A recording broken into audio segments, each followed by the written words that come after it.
نحمده ونستعينه ونستغفره ونعوذ بالله من شرور أنفسنا وسيئات أعمالنا من يهده الله فلا مضل له ومن يضلل فلا هادي له وأشهد أن لا إله إلا الله وحده لا شريك له وأشهد أن محمدا عبده ورسوله يا أيها الذين آمنوا اتقوا الله حق تقاته ولا تموتن إلا وأنتم مسلمون يا أيها الناس اتقوا ربكم الذي خلقكم من نفس واحدة وخلق منها زوجها وبث منهما رجالا كثيرا ونساء واتقوا الله الذي تساءلون به والأرحام إن الله كان عليكم رقيبا يا أيها الذين آمنوا اتقوا الله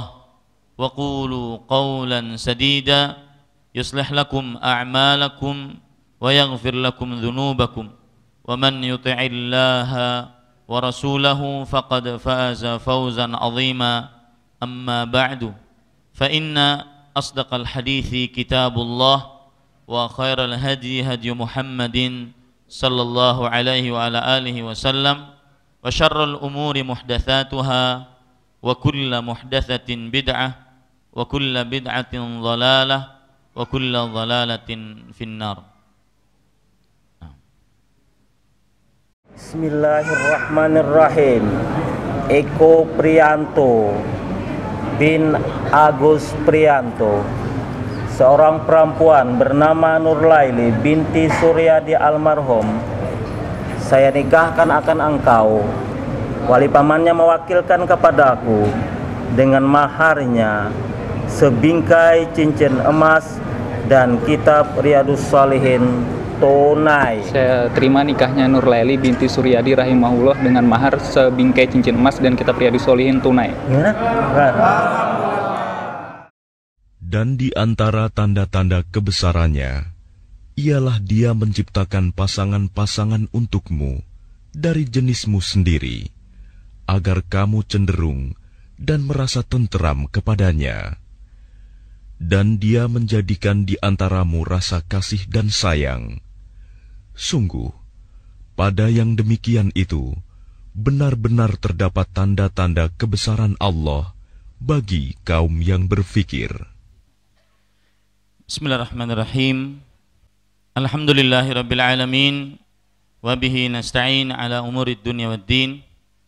Wassalatu wassalamu ala asyrafil anbiya'i wal mursalin nabiyina Muhammadin wa ala alihi wa sahbihi ajma'in. Amma ba'du.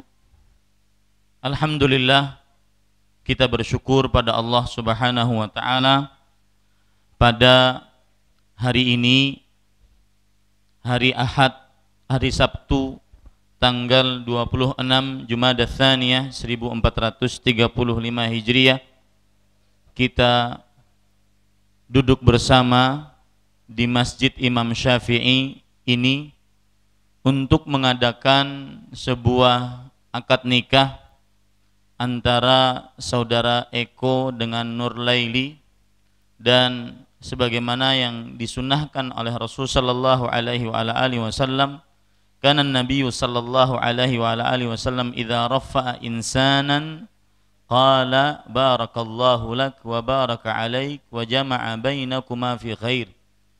Bahwa Rasulullah sallallahu alaihi wasallam jika beliau memberikan ucapan selamat kepada seorang yang melakukan ijab qabul dalam akad nikah, maka beliau mengucapkan doa tadi, barakallahu laka wa baraka alaika wa jama'a bainakuma fi khair. Hadis diriwayatkan oleh Imam Abu Daud. Salawat dan salam semoga selalu Allah berikan kepada Nabi kita Muhammad sallallahu alaihi wa ala alihi wasallam, pada keluarga beliau, para sahabat, serta orang-orang yang mengikuti beliau sampai hari kiamat kelak.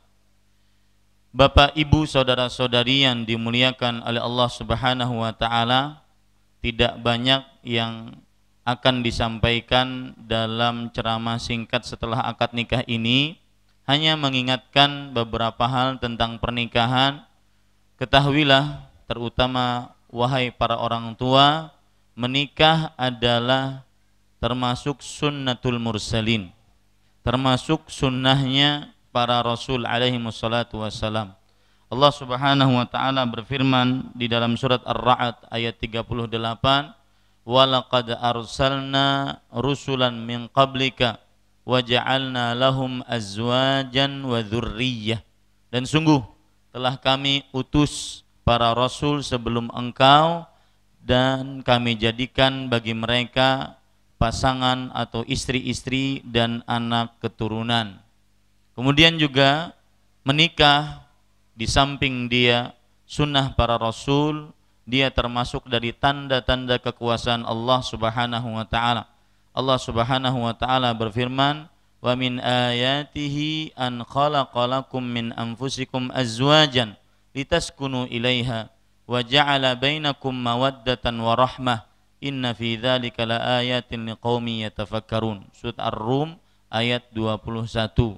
Termasuk tanda-tanda kekuasaan Allah Subhanahu wa taala adalah Allah Subhanahu wa taala menjadikan bagi kalian azwajan, istri-istri, yang mana istri tersebut membuat kalian condong merasa tentram kepadanya dan menjadikan di antara kalian rasa cinta dan rasa kasih sayang. Sesungguhnya hal tersebut termasuk dari tanda-tanda kekuasaan Allah bagi orang-orang yang mau berfikir.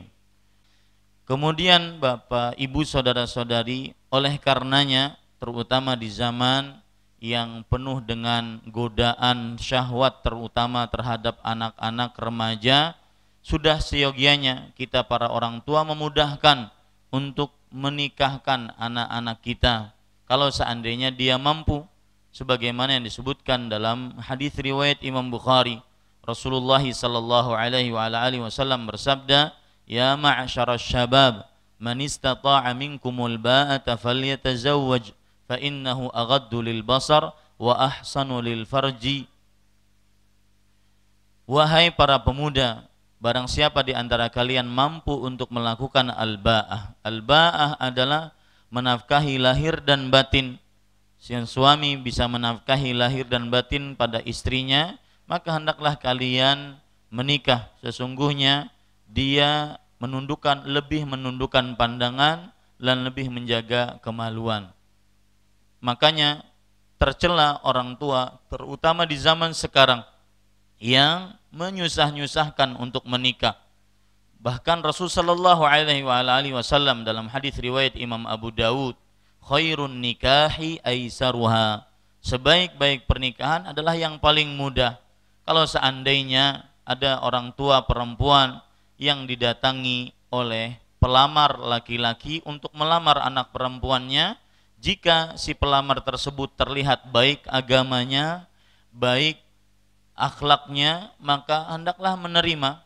Sebagian orang tua kadang-kadang bahkan sebelum menanya nama atau bahkan sebelum sang pelamar lelaki tersebut duduk di rumah untuk melamar, yang paling pertama kali ditanyakan adalah begawi di mana kamding.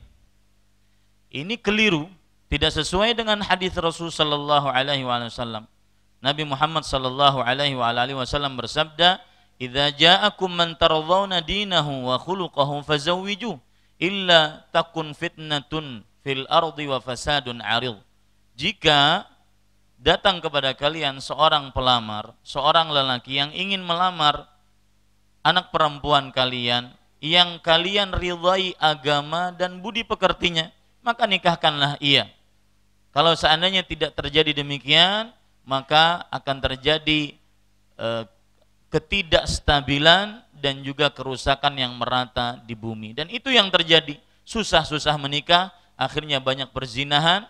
Susah-susah menikah, akhirnya anak SMP dan SMA menurut sensus Komisi Perlindungan Anak Indonesia 62,27% sudah melakukan hubungan badan di luar nikah. Ini gara-gara orang tua mempersulit untuk menikah. Padahal menikah termasuk sunnah para rasul, bukan hanya Rasulullah sallallahu alaihi wasallam, akan tetapi para rasul alaihi wassalatu wassalam. Dan di dalam hadis yang diriwayatkan oleh Imam Abu Daud dari Sa'ad bin Abi Waqqas radhiyallahu anhu, laqad radda Rasulullah sallallahu alaihi wa ala alihi wasallam Utsman bin Mad'un anit tabattul, bahwasanya Rasul sallallahu alaihi wasallam melarang Utsman bin Mad'un untuk melakukan praktek tabattul. Tabattul artinya tarkun nikah lishtighali bil ibadah, meninggalkan pernikahan untuk bisa beribadah. Dilarang oleh Rasul sallallahu alaihi wasallam. Dan kita jangan takut anak kita mau diberi makan apa, nanti diberi tempat tinggal di mana, karena yang mengatur adalah Allah, bukan kita. Rasulullah sallallahu alaihi wasallam bersabda, "Thalathatun haqqun 'ala Allah 'aunuhum." 3 orang yang Allah Subhanahu wa taala berhak untuk menolong mereka. Yang salah satu dari 3 orang tersebut adalah an-nakihul ladzi yuridul 'afaf, seorang yang menikah yang menginginkan kesucian, menjaga kemaluannya. Maka berbahagialah kepada orang tua yang mempunyai anak dan mereka ingin melangsungkan pernikahan dengan cara yang sesuai dengan syariat Islam. Kemudian yang terakhir, saya pesan kepada suami dan istri yang baru, the new couple, pasangan yang baru ini, hendaklah mereka menjaga hak-hak masing-masing. Allah Subhanahu wa taala berfirman di dalam surat An-Nisa, walahunna mithlul ladzi 'alaihinna bil ma'ruf, dan para istri mempunyai hak sebagaimana mereka mempunyai kewajiban. Abdullah bin Abbas radhiyallahu anhuma ketika menafsiri ayat ini, beliau mengatakan, wallahi inni la uhibbu an atazayyana lil mar'ati kama uhibbu an tatazayyana li al mar'atu. Artinya, demi Allah aku sangat menyukai untuk berhias diri, berdandan di hadapan istri, sebagaimana aku menyukai sang istri juga berdandan di hadapanku untukku. Maka laksanakan kewajiban-kewajiban sebagaimana Anda menginginkan hak-hak dari pasangan Anda. Yang kemudian yang ketiga, yang terakhir, Bapak, Ibu, saudara-saudari yang dimuliakan oleh Allah Subhanahu wa taala, yang ingin saya sampaikan di sini adalah bahwa apabila nanti di dalam pernikahan atau perjalanan setelah menikah ini terjadi permasalahan, maka hendaknya salah satu yang digunakan adalah mengerjakan apa yang disebutkan oleh Allah dalam Al-Quran dan hadis Rasul sallallahu alaihi wasallam, yaitu sering-sering melihat sisi baik dari pasangan. Sering-sering melihat sisi baik dari pasangan. Sebagaimana disebutkan oleh Allah Subhanahu wa taala di dalam surah An-Nisa juga ayat 19, wa'ashiruhunna bil ma'ruf. Artinya, gauli istri-istri kalian dengan baik. Fa in karihtumuhunna fa'asa an takrahu syai'an wa yaj'alallahu fihi khairan katsiran. Mungkin kamu membenci salah satu akhlak dari istrimu, akan tetapi Allah menjadikan di dalamnya kebaikan yang banyak. Hal ini sesuai dengan sabda Rasul sallallahu alaihi wasallam, la yufruku mu'minun mu'minatan in kariha minha khuluqan radhiya minha akhara. Seorang lelaki yang beriman, suami yang beriman, jangan membenci, memarahi seorang istri yang beriman.